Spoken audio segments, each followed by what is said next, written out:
In this short tutorial, we will add a button and a label to a panel. While the button is pressed, the label will light up. When the button is released, the label will return to its normal state.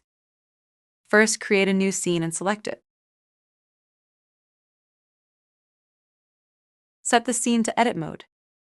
On an iPhone or iPad, touch and hold an empty position on the panel. On a Mac, right-click an empty position, select New and add a button. On an iPhone or iPad, touch and hold the button. On a Mac, right-click it. Then choose Edit from the context menu. Give the button a clear title. For this example, we'll call it Light. On an iPhone or iPad, touch and hold another empty position on the panel. On a Mac, right-click another empty position.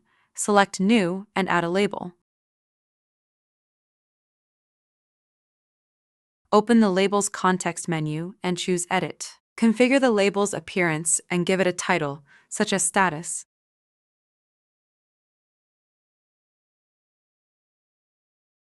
Open the button's context menu again and choose Edit. Open the commands for the touchdown action and add a local value command.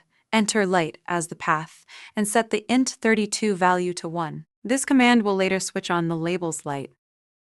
Next, open the commands for the touch-up action and add another local value command. Use Light as the path again. To select the previously used path, press the History button on the right. Set the int32 value to 0. This command will later switch the label's light off again.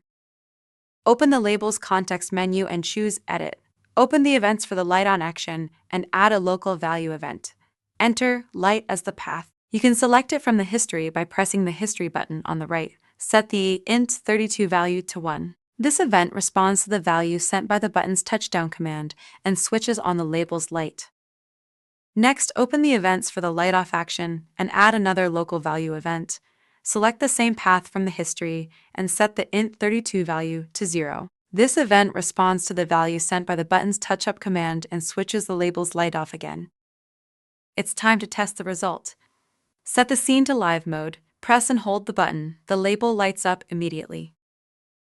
Release the button and the label returns to its normal state. You have now created your first DeviceJockey interaction. An action on one item sends a command through the local interface. Another item receives a value through an event and changes its appearance.